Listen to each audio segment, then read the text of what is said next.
E aí, galerinha, beleza? Vamos começar aqui mais uma formação, tá certo, pessoal? E hoje um tema muito importante, na verdade, fundamental, né, de a gente se trabalhar, que é sobre o corpo como um lugar teológico, certo? Muitas vezes o nosso corpo, né, ele é visto, até mesmo na tradição, né, das pessoas mais velhas, né, não na tradição da igreja, naquilo que a igreja escreveu, a gente pode ver e constatar que isso não é verdade, que a igreja nunca viu o corpo como um lugar de pecado, mas na história da igreja sempre se tem uma um denegrir a imagem do corpo dentro da realidade da nossa fé, não é verdade? Um enaltecimento do espírito e sempre uma negação do nosso corpo. E hoje a formação é exatamente isso, mostrar que o corpo ele é um lugar teológico. Mas antes a gente precisa invocar a presença do Espírito Santo, clamar por essa presença misericordiosa em nossa vida. Se você puder, no seu lugar aí, você fecha seus olhos. Em nome do Pai, do Filho e do Espírito Santo. Amém. Vinde, Espírito Santo, e enchei os corações dos vossos fiéis, e acendei neles o fogo do vosso amor. Enviai, Senhor, o vosso Espírito, e tudo será criado, e renovareis a face da terra. Oremos.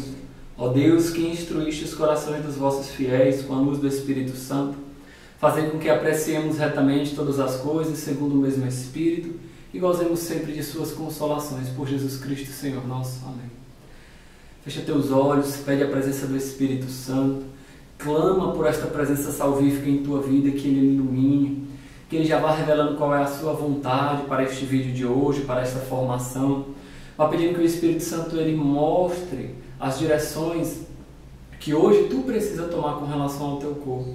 Com muita humildade clama esta presença misericordiosa, essa presença salvadora, essa presença salvífica em tua vida, para que a tua história de vida, tua história de conversão possa adquirir um ânimo novo na fé.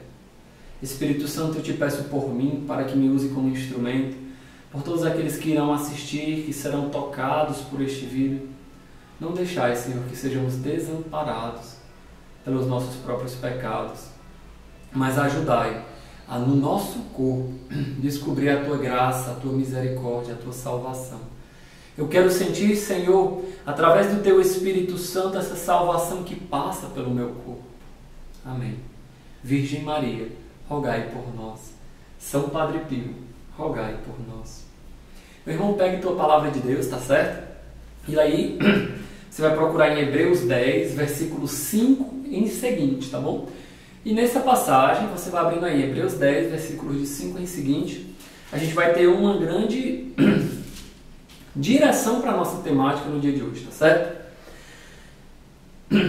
Essa passagem, para a gente entender um contexto, é Paulo, ou a gente não sabe direito, né, quem escreveu a carta aos Hebreus, mas o autor ele vai estar falando como se fosse Cristo antes dele nascer, né?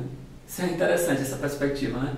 Cristo no seio do Pai, lá na eternidade, e ele vai falar uma coisa muito legal, muito interessante.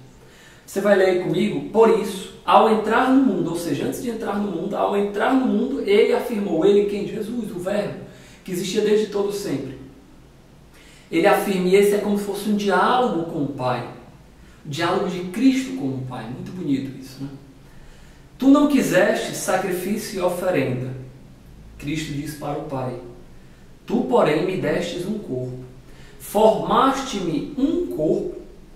Holocaustos e sacrifício pelo pecado não foram do teu agrado.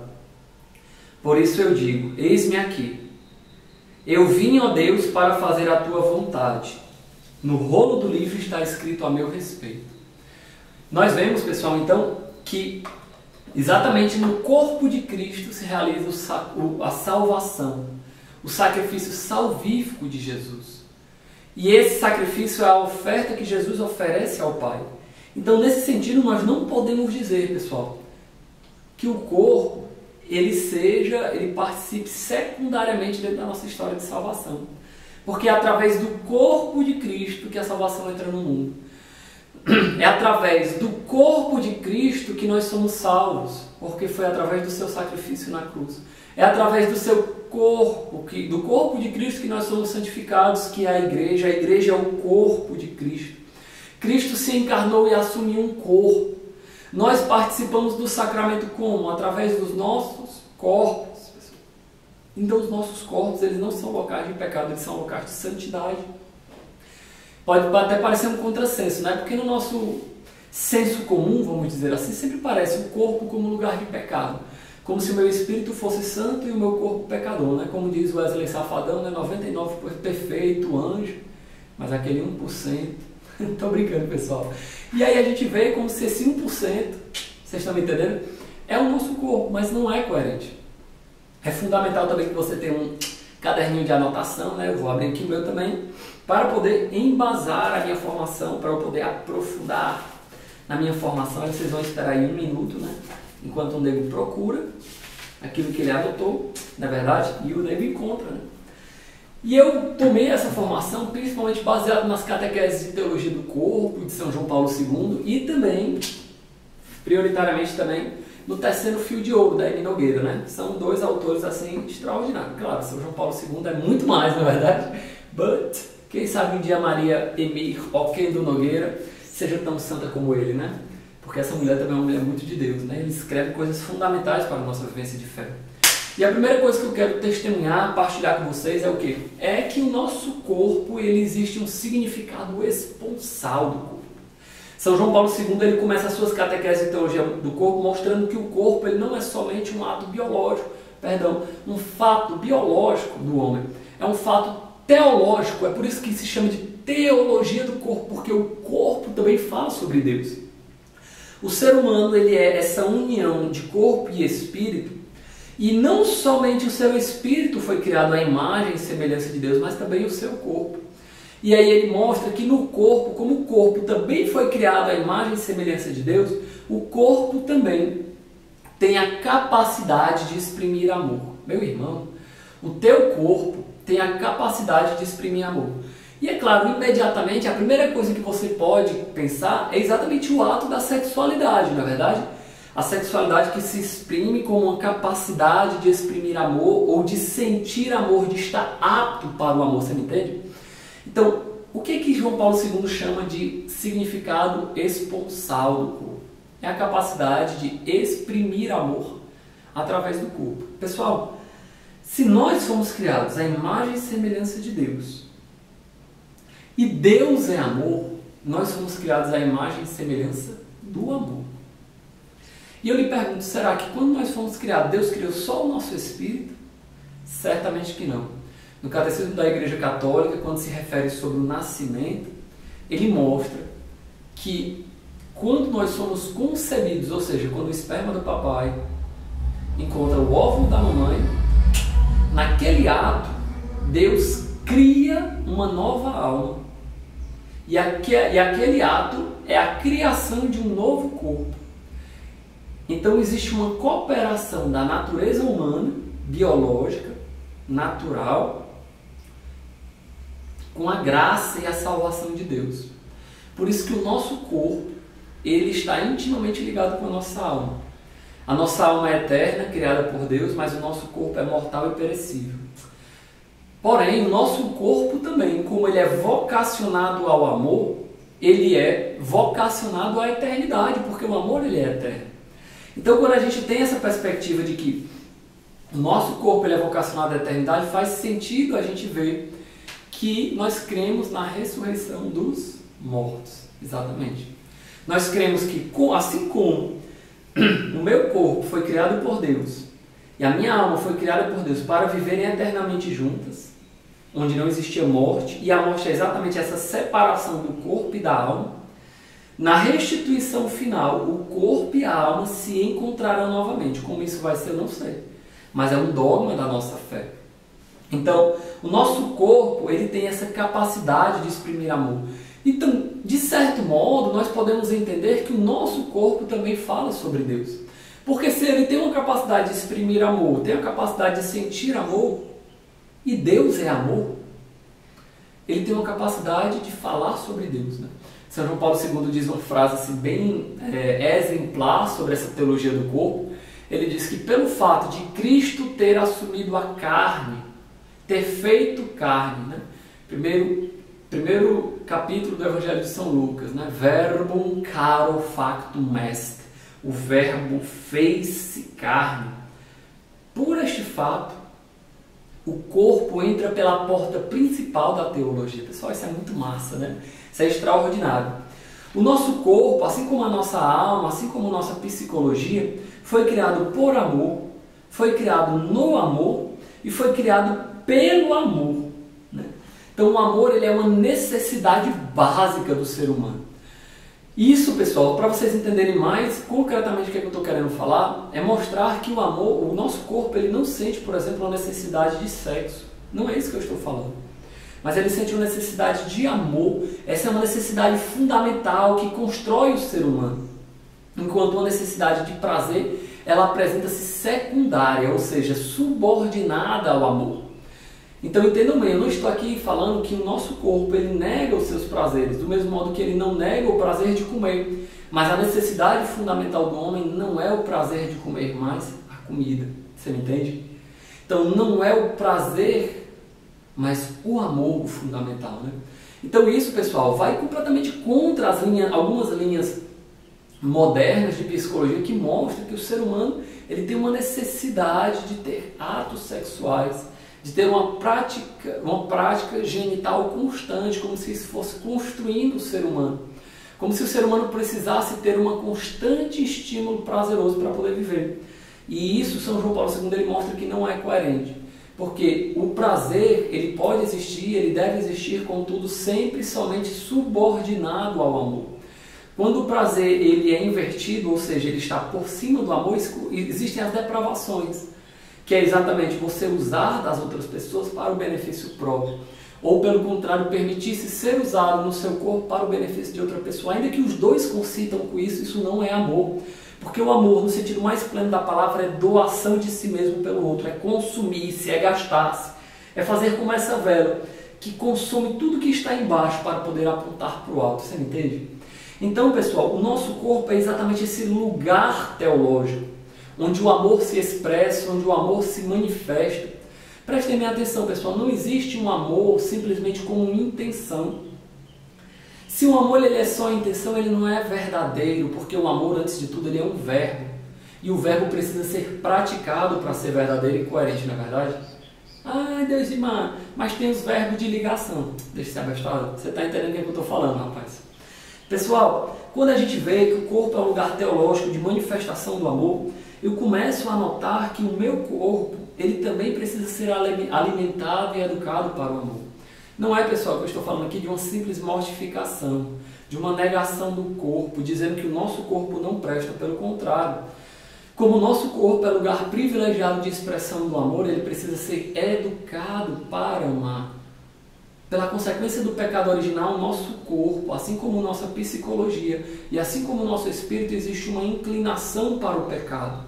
E no âmbito do corpo, essa inclinação para o pecado é exatamente essa inversão radical do prazer e do amor. Por exemplo, quando eu submeto o ato de comer ao prazer. Por exemplo, quando eu tenho uma alimentação não saudável pelo simples fato de que eu não gosto daqueles alimentos, ou seja, estou invertendo. O prazer é mais importante do que o que está sendo comido. Quando eu, por exemplo, não importo com o que a pessoa sente com a vida da outra pessoa, não me importo, por exemplo, com as normas, né? O respeito à dignidade humana da outra pessoa, sendo casado ou não. É claro que a norma, né, para o casamento ele é diferente para o namoro. E aí eu, subvertendo tudo isso, o valor intrínseco da pessoa, eu coloco o prazer acima do amor. Por exemplo, quando eu olho pornografia, e aí eu me coloco numa postura de colocar o meu prazer acima do valor e da dignidade daquelas mulheres que estão ali. Para quem não sabe como isso é sério, né? 80% da população masculina a nível mundial é viciada em pornografia e 30% da população feminina. Pessoal, isso é extraordinário, isso é uma coisa séria. Por quê? Porque existe uma falta de capacidade para amar. Quando você, por exemplo, é viciado em pornografia, ou seja, quando o seu prazer ele está acima do amor, o que acontece? Você começa a medir as pessoas não por aquilo que elas são, pela sua história de vida, pela sua dignidade, porque são filhas de Deus, porque têm família, e todos esses valores fundamentais que cada ser humano tem dentro do seu coração. Mas você começa a medir pela quantidade de prazer que ele ou que ela podem te dar. E isso é muito prejudicial para a vida do homem, para a vida da mulher, pessoal. Então o nosso corpo, né, ele não é o local do pecado, é o local da manifestação do amor. E ele se torna assim um sacramento personarum. O que quer dizer um sacramento da pessoa. O corpo revela aquilo quem eu sou. Você me entende isso? Quando eu digo que o corpo revela quem eu sou, controlando o tempo aqui, para não dar problema. Quando eu digo que o corpo revela quem eu sou, ele manifesta exteriormente aquilo que está dentro de mim. É por isso que se chama de sacramento. O que é o sacramento da igreja? É um sinal visível do mistério invisível. Então o meu corpo ele é um sinal visível daquilo que é o meu mistério invisível. Claro, pessoal, que eu não estou dizendo aqui que nós devemos julgar as pessoas pela aparência, porque a aparência não é o corpo. Mas o corpo ele também precisa ser visto na sua integralidade. Para vocês entenderem bem o que eu estou falando, a aparência ela vai com um julgamento de sensual ou não sensual. A aparência vai com um julgamento de agradável ou não agradável, de rico ou de pobre. Enquanto o corpo revela as marcas da nossa história. Só para vocês entenderem, a gente vai aprofundar um pouco mais nisso. Por exemplo, se você olha uma pessoa, uma mulher cheia de rugas, né? Mas que tem aquela certa serenidade, você pode supor que é uma pessoa de caráter, né? Se uma mulher, se um homem, pela maneira como ele se veste, na verdade, isso revela sobre o seu caráter, sobre a sua personalidade, sobre aquilo que ele é. De maneira mais simples, se você vê um homem todo vestido de branco no meio da rua, né? Ou ele é um padre fora da igreja, estou brincando, ou ele é um médico, na verdade, que deve estar saindo da sua clínica, ou um enfermeiro e assim por diante. Então, o nosso corpo, o nosso exterior, ele revela o nosso interior, ele é um sacramento. E nós, seres humanos, somos mistério. Mistério no sentido cristão de que nunca nós somos simplesmente definíveis de maneiras parciais. Eu não sou somente um corpo, eu não sou somente uma alma, eu não sou somente um espírito, eu não sou somente uma pessoa que vive numa sociedade, eu não sou somente um estudante de filosofia, eu não sou somente um membro da comunidade de vida, eu não sou somente um filho de Deus, eu não sou somente o filho do Deusimar e da Marileu, dos meus pais, eu não sou somente o irmão da Poliana e do Eudes, e assim por diante. Eu, como mistério, me compreendo e tenho essa dignidade de uma interioridade, você me entende? Então, e essa interioridade, ela entra em contato com o mundo, com os outros, através do nosso corpo. Então, o corpo, ele também é um local de encontro, onde eu me encontro com os outros, né? Um encontro físico mesmo, né? E aqui vocês podem pensar realmente no ato conjugal, no ato sexual, onde é o encontro de duas pessoas.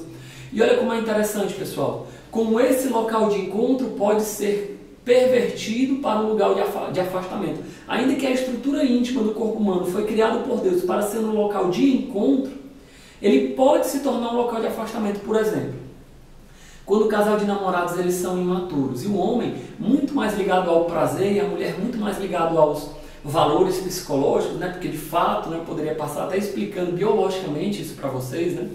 Pelo fato da mulher ter muito mais zenas erógenas, o prazer corporal ser menos intenso para a mulher. Para o homem, o prazer corporal é muito intenso.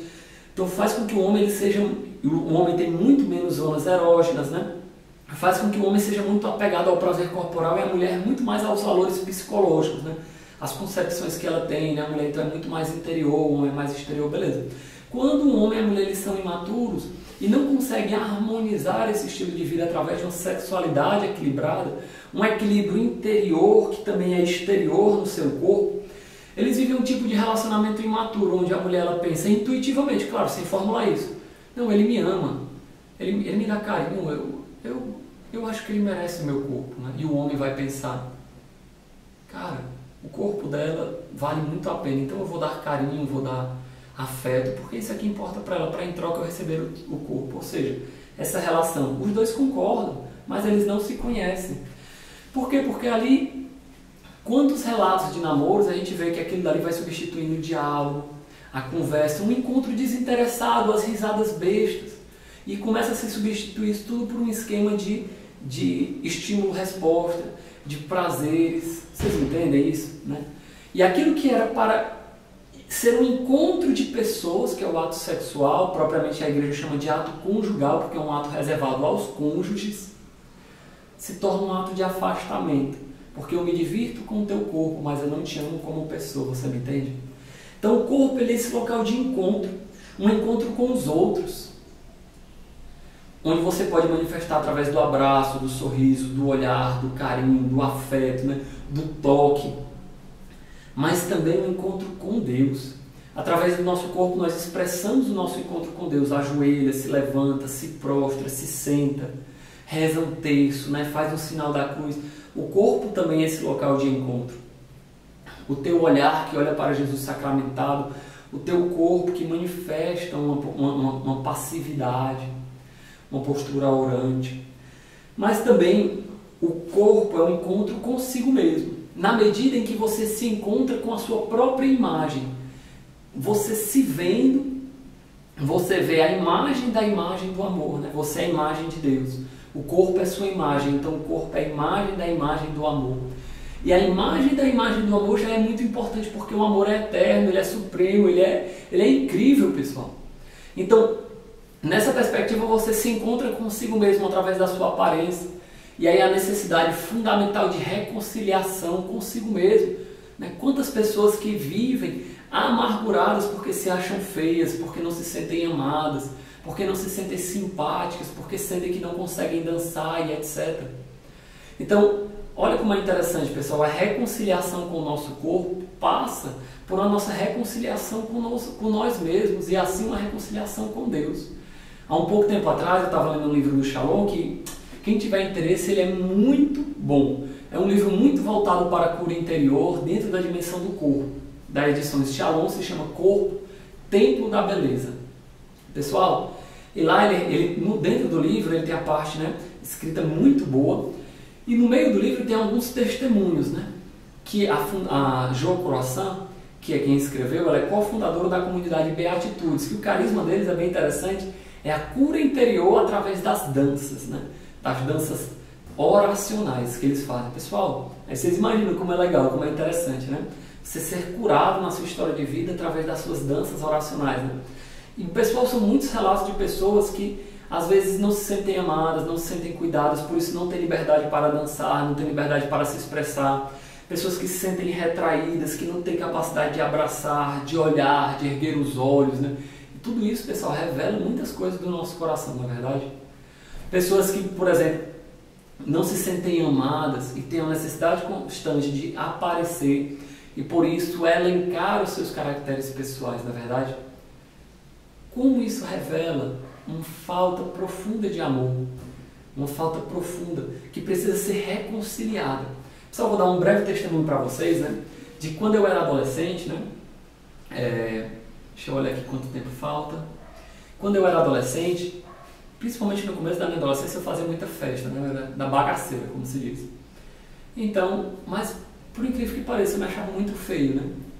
E da minha adolescência pra cá, sendo bem sincero, minha aparência não mudou muito não, né? Assim, eu não fiquei igual gatão, né? Avassalador, não. Mas eu falo pra vocês, pessoal, que hoje eu sou muito tranquilo com relação à minha autoimagem, né? Eu até me acho um pouco assim, bonito, tá entendendo? Mas é verdade, pessoal.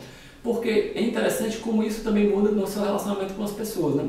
Sou consagrado, né? Na realidade, de comunidade de vida, sou celibatário, né? Com a graça de Deus. Fiz uma consagração da minha sexualidade ao Senhor, querendo me doar completamente à igreja. Então, de modo algum, entendeu bem o que eu vou falar, né? E eu notei que dentro da minha caminhada, quando eu essa reconciliação comigo mesmo, de me achar, de me encontrar amado, querido, protegido por Deus, desejado pelo Senhor, isso gerou uma reconciliação comigo mesmo. E eu fui me sentindo tão bem, pessoal, que até mesmo pessoas, meninas, eu falo isso assim, até com um pouco de vergonha para vocês, mas sem pudores, né? Meninas que certamente eu nunca teria coragem de pedir namoro, nem ir atrás, sabe? Desde o começo da minha caminhada, eu senti o chamado a ser consagrado, né? Então, esse é um problema que eu realmente não me dei, né? Assim, de ir atrás de namorada, essas coisas assim. Mas aconteceu o contrário, de meninas que se fosse no mundo, eu nunca imaginaria que eu teria chance de chegar junto, tá entendendo? Elas muitas vezes vieram atrás de mim, de querer tomar um sorvete, de querer conversar, de não sei o que lá, não sei o que lá. E você nota que talvez você desse um passo ou outro e ia dar certo, você tá me entendendo? Mas porque a beleza, né, ela não é somente um ato exterior, não é só uma sensualidade, mas é uma beleza interior, uma certa harmonia de vida que se expressa também no corpo, pessoal. uma certa harmonia também daquilo que se vive na sua fé, né? Como é bonito uma pessoa que se veste também conforme a sua fé. Uma pessoa, por exemplo, que sabe viver com dignidade, que sabe andar com dignidade, que sabe se portar com dignidade, uma pessoa que sabe ser educada, falar com dignidade, isso tudo é muito fundamental. Meu irmão, minha irmã, como eu poderia passar aqui horas falando sobre isso, né? Sobre esses benefícios, né? Simplesmente a nível humano, mas o fundamental é entender que o seu corpo ele é um lugar de amor. E a sua reconciliação com o seu corpo, com o que você é, que ele não precisa ser perfeito, também é uma reconciliação com sua história de vida. Talvez você, a sua aparência não lhe agrade, talvez o seu corpo, as suas curvas não lhe agradem, talvez você tenha caracteres, né, falhas, vamos dizer assim, né, aos olhos humanos, que não lhe agradem. Mas você entendendo que isso faz parte da sua história de vida, entender que isso faz parte de quem você é, que isso não define quem você é, porque isso faz parte de quem você é, mas não é a totalidade do seu ser, isso gera uma certa reconciliação consigo mesmo. E também começar a notar as marcas negativas e as marcas positivas dentro da sua história, né? As marcas negativas e as marcas positivas com relação à sua história dentro do seu corpo, por exemplo, né? Como a vivência da minha fé mudou a minha aparência, no meu sorriso, no meu semblante, mas também no meu corpo, as marcas, né? Se vocês olharem, né? Não tem como vocês verem aí, porque eu também estou de calça, né?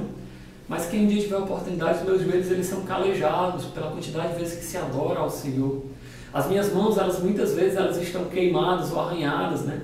Pelas vezes que eu vou cozinhar aqui na comunidade de vida, pelas vezes que eu estou lavando as coisas, que eu estou fazendo algum trabalho manual. São as marcas da nossa história. Do mesmo modo, existem marcas negativas que traumatizaram, partes do seu corpo que você não se sente à vontade em olhar, em parte no corpo dos outros você não se sente à vontade, às vezes não são nem partes imorais, mas que você sente, né, ainda uma certa desconstrução, uma certa desorganização interior. Então é fundamental, pessoal, que você tenha esse empenho, primeiro, de reconhecer em si mesmo esses caracteres positivos, esses caracteres negativos, né? Para a gente terminar a primeira parte desse vídeo, eu queria lhe convidar, meu irmão, minha irmã que está aí assistindo, se você estiver com alguém perto de você, é fundamental que você partilhe um pouco sobre isso. Queria lhe convidar que você partilhasse, né, sobre essas marcas positivas e negativas, claro, né? Reze antes um santo anjo, aclame a presença do Espírito Santo e partilhe um pouco com essa pessoa. 5 minutinhos é suficiente, né, para você partilhar um pouco o que é que você entendeu, o que é que você aprofundou da formação até agora. Amém? 5 minutinhos, tá certo? Valeu!